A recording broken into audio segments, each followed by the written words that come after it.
नमस्कार दोस्तों, मैं अभय सर पटेल रीजनिंग क्लासेस में आपका पुनः स्वागत करते हैं।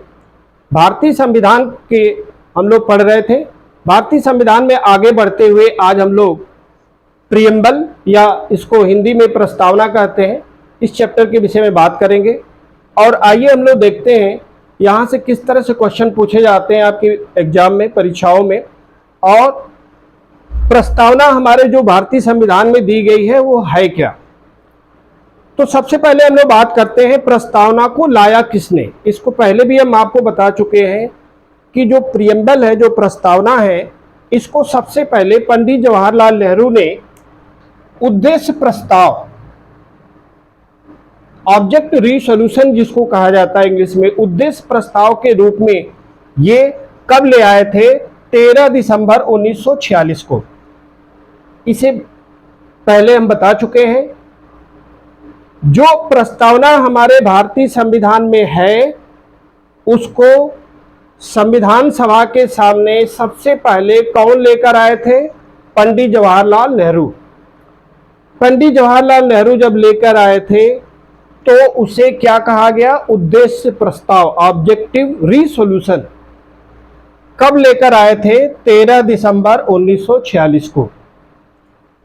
जो प्रस्तावना है उसको अभी हम बताएंगे। प्रस्तावना में क्या शब्द दिए गए थे, उनके अर्थ पूछे जाते हैं आपसे परीक्षाओं में।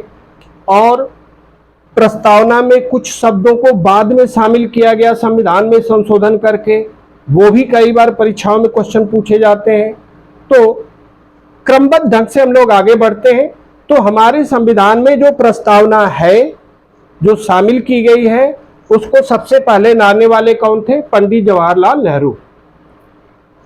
पंडित जवाहरलाल नेहरू कब लेकर आए? 13 दिसंबर 1946 को, उद्देश्य प्रस्ताव के रूप में। मीन्स संविधान बनाने का उन्होंने एक उद्देश्य रखा था कि संविधान बनाने का उद्देश्य क्या है। ये जो उद्देश्य प्रस्ताव था, इसे कब पास किया गया? 22 जनवरी 1947 को। तो यहां पर आपको 3 क्वेश्चन का जवाब मिल गया। संविधान में जो प्रस्तावना या प्रीएम्बल जो शामिल किया गया है उसको ले कौन आए थे? पंडित जवाहरलाल नेहरू। किस दिन ले आए थे? 13 दिसंबर 1946 को। इसको क्या कहा गया था? उद्देश्य प्रस्ताव। इस उद्देश्य प्रस्ताव को संविधान सभा ने कब पास किया? इसका आंसर है आपका 22 जनवरी 1947। तो पहले क्वेश्चन का आपका आंसर मिल गया, कब लाया गया और कब इसको पास किया गया। अब हम लोग बात करते हैं कि हमारी प्रस्तावना में क्या लिखा गया है। इसको हम पहले भी बता चुके हैं, आज भी बता रहे हैं, क्योंकि आज हम लोग इस चैप्टर को ही पढ़ रहे हैं।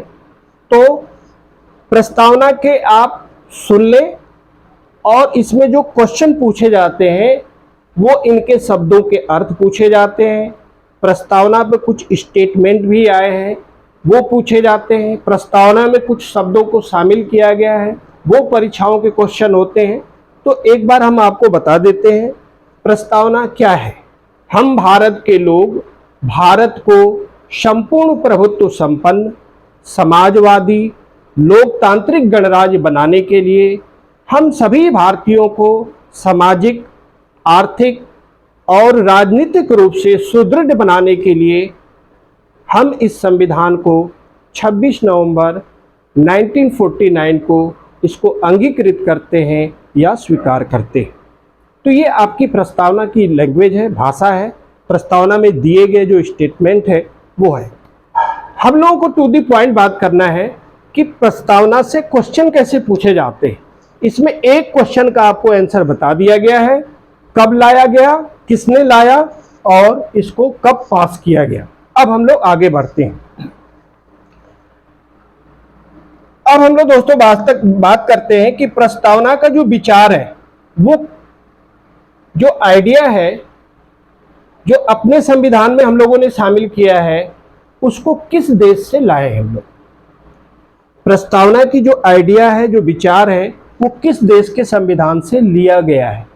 आप जानते ही हैं हमारा जो संविधान है वो कई देशों के संविधान से लिया गया है। तो हम लोगों ने नकल किया है, लेकिन अपने देश की परिस्थितियों के अनुसार जो हम लोगों के लिए उचित था वही हम लोगों ने अपने अपने संविधान में शामिल किया है। तो पहला क्वेश्चन, प्रस्तावना की जो विचार है, जो आइडिया है, वो किस देश के संविधान से लिया गया है? अमेरिका के संविधान से लिया गया है। दूसरा क्वेश्चन, अब यहां पर दूसरा क्वेश्चन ये पूछा जाता है कि प्रस्तावना की जो भाषा है, जो लैंग्वेज है, अभी आपको हमने बताया हम भारत के लोग, भारत को संपूर्ण प्रभुत्व संपन्न, ये जो लैंग्वेज, जो भाषा है इसकी, प्रस्तावना की जो भाषा है वो किस देश के संविधान से लिया गया है? तो प्रस्तावना की जो भाषा है वो कहां से लिया गया? ऑस्ट्रेलिया के संविधान से लिया गया। तो ये दो क्वेश्चन स्टार्टिंग के याद रखेंगे। प्रस्तावना का विचार किस देश के संविधान से लिया गया? अमेरिका के संविधान से लिया गया। लेकिन अगर पूछता है कि प्रस्तावना की भाषा मीन्स लैंग्वेज उसकी कहां से लिया गया है, तो आप क्या बताएंगे? ऑस्ट्रेलिया के संविधान से लिया गया है। तो इस क्वेश्चन पर कभी कभी आप लोग गलती ये करते हैं, क्वेश्चन कुछ और पूछा जाता है, बताते कुछ और है। तो विचार पूछे तो अमेरिका के संविधान से बताएं, लैंग्वेज पूछे, प्रस्तावना की भाषा पूछे, तो आप क्या बताएंगे? ऑस्ट्रेलिया के संविधान से लिया गया है। अब आगे हम लोग बढ़ते हैं। प्रस्तावना में कुछ शब्द दिए गए, उनके अर्थ पूछे जाते हैं। तो उन शब्दों के अर्थ पर हम लोग बात कर लेते हैं, उन शब्दों का क्या मतलब है। तो पहला शब्द है दोस्तों, प्रस्तावना में दिया गया जो शब्द है संपूर्ण प्रभुत्व संपन्न, इसका क्या अर्थ है? तो संपूर्ण प्रभुत्व संपन्न का अर्थ क्या है? भारत आंतरिक और बाह्य मामलों में क्या है? स्वतंत्र है। मीन्स हमें हमारे देश पर किसी अन्य देश का नियंत्रण नहीं है, हम अपने आप में क्या है? स्वतंत्र हैं।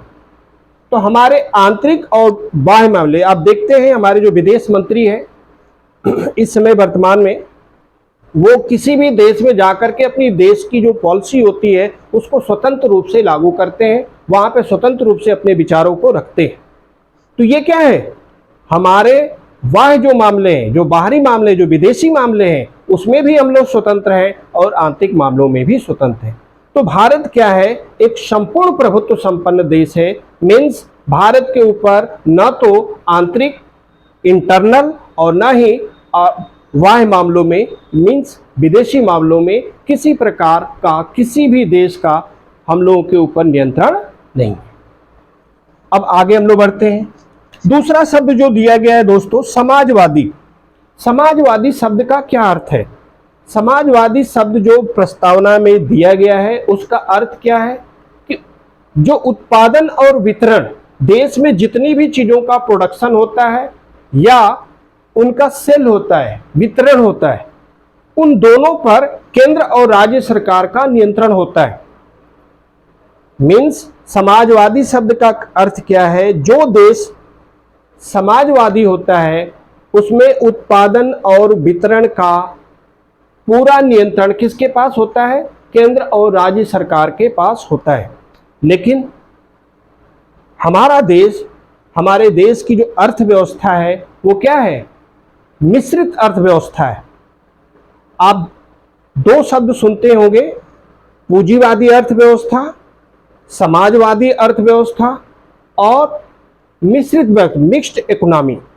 तो जो मिक्स्ड इकोनॉमी होती है, मिश्रित अर्थव्यवस्था होती है, मिश्रित अर्थव्यवस्था में क्या होता है? गवर्नमेंट सेक्टर भी काम करता है और प्राइवेट सेक्टर भी काम करता है। तो प्राइवेट सेक्टर को भी उत्पादन और वितरण में उनकी महत्वपूर्ण भूमिका होती है। तो भारत में मिश्रित अर्थव्यवस्था होने के कारण हम लोग समाजवादी शब्द में क्या करेंगे? उत्पादन और वितरण का अधिकार केंद्र और राज्य सरकार को है, इसके साथ ही हमारी प्राइवेट संस्थाओं को भी है। ये सभी लोग मिलकर क्या करते हैं? भारत में उत्पादन और वितरण दोनों का कार्य करते हैं। तो अब ये समाजवादी शब्द का अर्थ हो गया। अब हम लोग बात करते हैं पंथ निरपेक्ष। पंथ निरपेक्ष जो शब्द दिया गया है इसका क्या अर्थ है? मीन्स अपने देश का, अपने देश के किसी स्टेट का, किसी राज्य का भी कोई एक धर्म नहीं होगा, कोई अपना धर्म नहीं होगा। हमारे देश में जो धर्म होगा वो किसका होगा? पब्लिक का होगा, जनता का होगा। तो जो भी देश धर्मनिरपेक्ष देश होता है उसमें ना तो किसी स्टेट का, ना वहाँ सेंट्रल गवर्नमेंट का, किसी का भी अपना कोई धर्म नहीं होता है। धर्म किसका होता है? वहाँ की पब्लिक का होता है, वहाँ की जनता का होता है। तो जो देश धर्मनिरपेक्ष देश होता है उसे पंथ निरपेक्ष कहा जाता है। ठीक है। अगले जो शब्द दिया गया है दोस्तों, गणराज्य। गणराज्य को रिपब्लिक भी कह सकते हैं, इंग्लिश वर्ड में अगर यूज किया जाए। आप देखते हैं रिपब्लिक कंट्री बोला जाता है, मीन्स क्या है? गणतांत्रिक देश, गणराज्य है। इसका क्या अर्थ क्या है? तो जो आपके प्रस्तावना में भारत को गणराज्य कहा गया है, मीन्स रिपब्लिक कहा गया है, तो गणराज्य का क्या अर्थ है?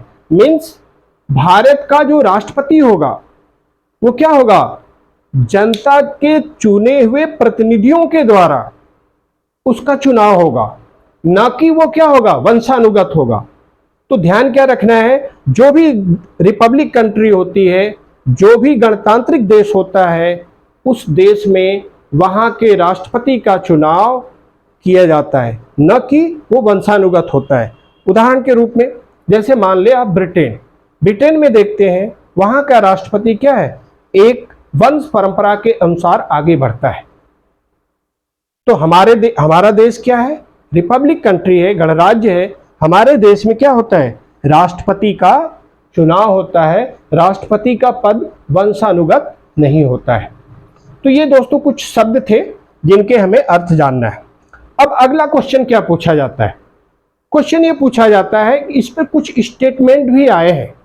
हमारे जितने भी राजनीतिज्ञ थे, विद्वान थे, उन्होंने प्रस्तावना पर कुछ अपने स्टेटमेंट दिए हैं कि प्रस्तावना क्या है। उस पर कई बार परीक्षाओं में क्वेश्चन पूछा जाता है। किसी ने कहा कि प्रस्तावना राजनीतिक जन्मपत्री है, किसी ने कहा कि ये संविधान की आत्मा है, किसी ने कहा कि ये कुंजी है। तो किसने क्या कहा प्रस्तावना को, ये हम लोगों को जानना है, ये आपको याद भी करना है, क्योंकि ये कई बार परीक्षाओं में पूछा गया है कि प्रस्तावना, किसने कहा कि प्रस्तावना संविधान की आत्मा है। तो ये सारी चीजें भी आपको याद करनी है। तो आइए इस पे हम लोग डिस्कस करते हैं। पहले हम लोग बात करते हैं, किसने कहा था कि प्रस्तावना संविधान का परिचय पत्र है। प्रस्तावना को संविधान का परिचय पत्र, इसे चाहे तो आप नोट भी बना सकते हैं। हम बोल रहे हैं प्रस्तावना को संविधान का परिचय पत्र किसने कहा था? क्या बताएंगे? N.A. पालकीवाला। ये जो स्टेटमेंट है इसको आपको कई किताबों में खोजने पड़ेंगे, तब जाके ये सारे स्टेटमेंट मिलेंगे। आपको एक साथ हम सारे स्टेटमेंट बता रहे हैं, जिसे आपको नोट्स भी बना सकते हैं और कई बुकों का सहारा भी नहीं लेना पड़ेगा। आपको सारे क्वेश्चन का जवाब आपको मिल जाएगा। तो संविधान का परिचय पत्र किसने कहा? N.A. पालकीवाला ने। प्रस्तावना संविधान की आत्मा है, सोल है। ठीक है। तो प्रस्तावना संविधान की आत्मा है, यह स्टेटमेंट किसने दिया था? यह भी कई बार क्वेश्चन के रूप में आया है। तो प्रस्तावना संविधान की आत्मा है, ठाकुर प्रसाद भार्गव ने कहा था। इसी तरह की क्वेश्चन आपको एक फंडामेंटल राइट्स में भी मिलता है, लेकिन ध्यान देंगे वहां पर उसका आंसर कुछ और है।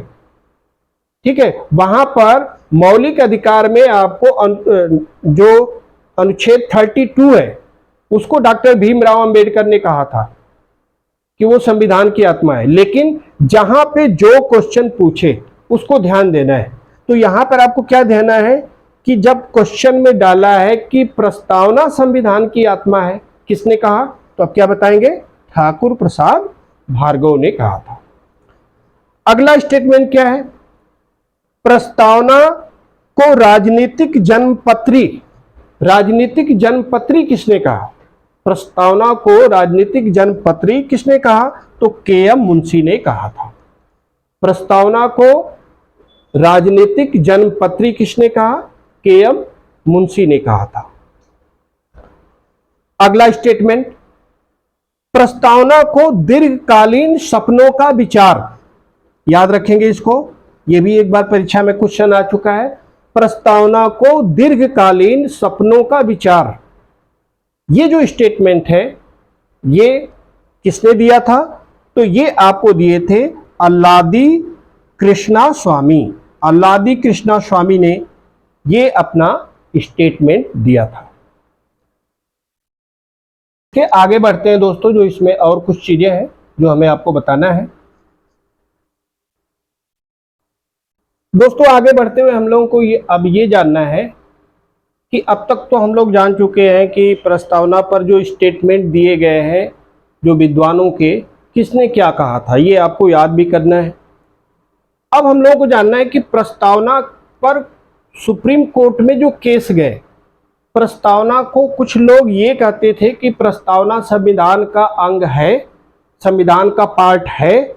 कुछ लोग ये चाहते थे कि ये प्रस्तावना संविधान का पार्ट नहीं है। इस पर जब विवाद हुआ तो सुप्रीम कोर्ट में ये केस गया। सुप्रीम कोर्ट ने इस पे क्या निर्णय दिया, ये आपके एग्जाम के क्वेश्चन है। क्वेश्चन कैसे पूछे गए?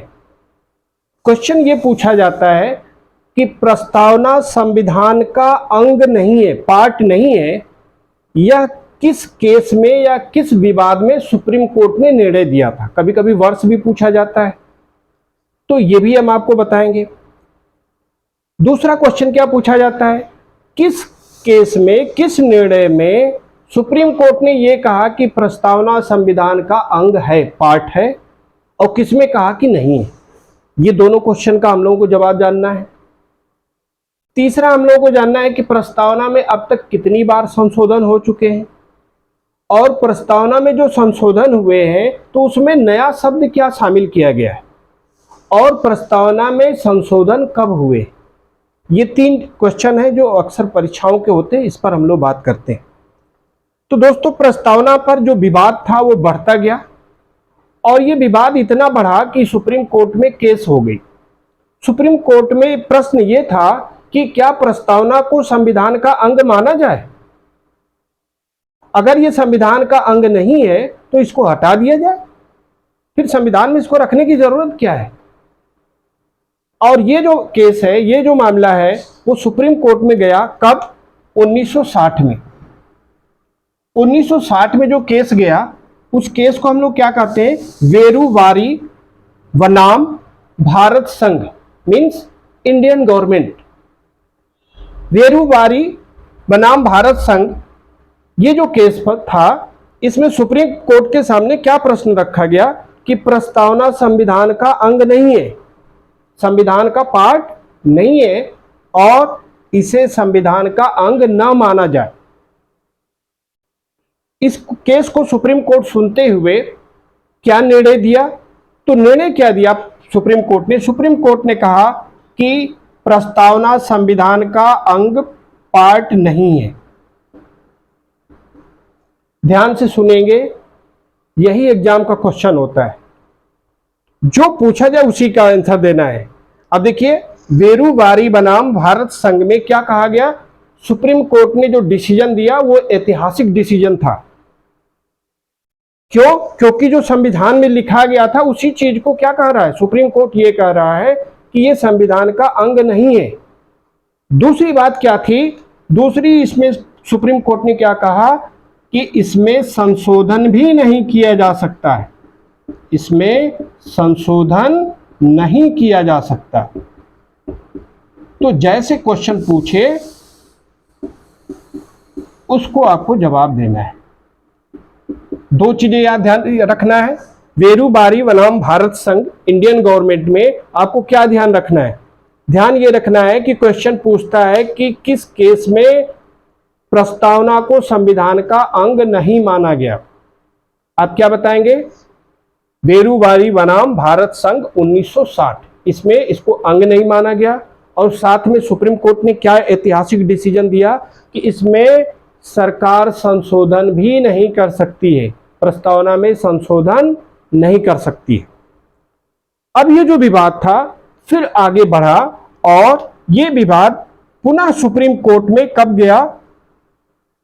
1973, 1973 में। 1973 में जो ये पुनः जब केस गया तो इस केस को कहा जाता है केशवानंद भारती वर्सेज या बनाम केरल राज्य। 1973 में प्रश्न सुप्रीम कोर्ट के सामने फिर यही रखा गया कि क्या प्रस्तावना का संविधान का अंग है और इसमें संशोधन किया जा सकता है। तो ये जो केस था वो कब आया, 1973 में। पहली जो केस थी वो कब आई, 1960 में। तो 1973 में जब केस ये गया केशवानंद भारती वर्सेस केरल राज्य, तो इसमें सुप्रीम कोर्ट के सामने रखा गया कि क्या इसमें संशोधन किया जा सकता है और प्रस्तावना संविधान का अंग है कि नहीं है। सुप्रीम कोर्ट ने इस पर अपना निर्णय देते हुए क्या कहा, प्रस्तावना संविधान का अंग है, संविधान का ये पार्ट है और इसमें संशोधन किया जा सकता है। दोनों में देखिए डिफरेंस क्या है। यहां पे देखिए इसमें कह दिया सुप्रीम कोर्ट ने कि प्रस्तावना संविधान का अंग नहीं है और इसमें संशोधन भी नहीं किया जा सकता है। लेकिन केशवानंद भारती वर्सेस केरल राज्य में क्या सुप्रीम कोर्ट ने डिसीजन दिया, 1973 में ऐतिहासिक डिसीजन देते हुए सुप्रीम कोर्ट ने क्या कहा कि ये प्रस्तावना संविधान का ही पार्ट है, संविधान का अंग है ये, और लेकिन इसमें संशोधन किया जा सकता है। और एक उसमें कंडीशन सुप्रीम कोर्ट ने क्या कहा कि प्रस्तावना में संशोधन तो कर सकते हैं आप, लेकिन उसका जो बेसिक स्ट्रक्चर है, जो मूल ढांचा है, उसमें आप संशोधन नहीं कर सकते। अब बेसिक स्ट्रक्चर क्या है, अब देखिए भारत को क्या कहा जाता है, लोकतांत्रिक देश कहा जाता है। भारत को पंथ निरपेक्ष, धर्मनिरपेक्ष देश कहा जाता है। तो ये जो बेसिक स्ट्रक्चर है इसमें आप परिवर्तन नहीं कर सकते। प्रस्तावना में जो ये शब्द दिए गए हैं इसको आप चेंज नहीं कर सकते। जो बेस है उसको आप नहीं बदल सकते संशोधन करके। संशोधन कर सकते हैं, केशवानंद भारती बनाम केरल राज्य में कहा गया कि सुप्रीम कोर्ट ने डिसीजन दे दिया कि आप कर सकते हैं, लेकिन जो बेस स्ट्रक्चर है, बेस स्ट्रक्चर आपको हमने बता दिया। भारत एक लोकतांत्रिक देश है, भारत एक धर्मनिरपेक्ष देश है, इसको बदल नहीं सकते हैं, इसको संविधान में संसद द्वारा इसका संशोधन नहीं किया जा सकता है। अब इसी डिसीजन के बाद एक इंपॉर्टेंट क्वेश्चन है, उसको हमेशा याद रखेंगे, कई बार परीक्षाओं में क्वेश्चन पूछा गया है कि प्रस्तावना में कब संशोधन किया गया, प्रस्तावना में संशोधन कब किया गया और उसमें कौन से शब्द जोड़े गए थे। तो कभी संशोधन का वर्ष पूछता है एग्जाम में, और कभी उसमें कौन से शब्द जोड़े गए वो ऑप्शन में दे करके पूछता है। तो हम लोग दोनों चीजें जानते हैं। प्रस्तावना में जो पहला संशोधन हुआ वो हुआ 42वें संविधान संशोधन 1976, 42 कॉन्स्टिट्यूशन अमेंडमेंट 1976। 1976 में पहला संविधान संशोधन किया गया प्रस्तावना में। ये जो संविधान संशोधन था श्रीमती इंदिरा गांधी के शासनकाल में किया गया था। प्रस्तावना में जब ये संशोधन किया गया तो इसमें 3 शब्द जोड़े गए। कौन कौन से शब्द जोड़े गए ये आपको ऑप्शन में बताना होता है। तो पहला शब्द क्या जोड़ा गया, समाजवादी। हमने आपको स्टार्टिंग में बताया भी था, हम भारत के लोग, भारत को संपूर्ण प्रभुत्व संपन्न, ठीक है। तो उसमें समाजवादी शब्द था, समाजवादी शब्द का अर्थ भी हमने बताया आपको। तो पहला जो शब्द है वो क्या जोड़ा गया इसमें, समाजवादी। दूसरा शब्द इसमें क्या जोड़ा गया, पंथ निरपेक्ष, मीन्स भारत एक धर्मनिरपेक्ष देश है। तीसरा इसमें शब्द क्या जोड़ा गया, अखंडता। तो ये याद रखेंगे कि प्रस्तावना में पहले संविधान संशोधन 42वें संविधान संशोधन 1976 में 3 शब्द जोड़े गए, समाजवादी, पंथ निरपेक्ष और अखंडता। ये 3 शब्द जोड़े गए थे। अब अगला क्वेश्चन, और ये लास्ट क्वेश्चन है, जहां पर कई बार कई स्टूडेंट गलतियां करते हैं। क्या क्वेश्चन पूछा जाता है, प्रस्तावना में कितनी बार संशोधन किया जा चुका है। आपको बिना कंफ्यूजन के आपको सीधे जवाब देना है, प्रस्तावना में केवल 1 बार संशोधन किया जा चुका है, उसके बाद आज तक कोई भी संशोधन नहीं हुआ। क्यों? क्योंकि आपने देखा अभी यही पे हमने बताया कि सुप्रीम कोर्ट का ऐतिहासिक डिसीजन क्या आया?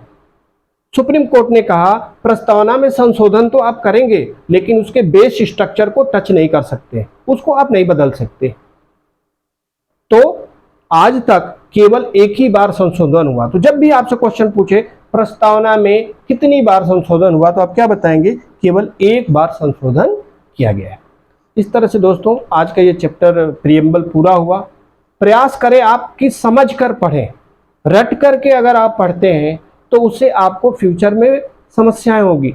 समझ जाएंगे तो वो आपको आजीवन कभी भी नहीं भूलेगा। तो अगर आपको अच्छा लगा हो तो ज़्यादा से ज़्यादा, ये टीचर की डिमांड है, हमेशा टीचर यही चाहेगा कि भाई आपको, अगर हम इतनी मेहनत से पढ़ा रहे हैं तो आप इसको आगे बढ़ाएं, शेयर करें, सब्सक्राइब करें, तो और हमारा मनोबल बढ़ेगा और अच्छी तरीके से हम आपको पढ़ाएंगे। लाइक भी करें इसको। तो थैंक यू दोस्तों।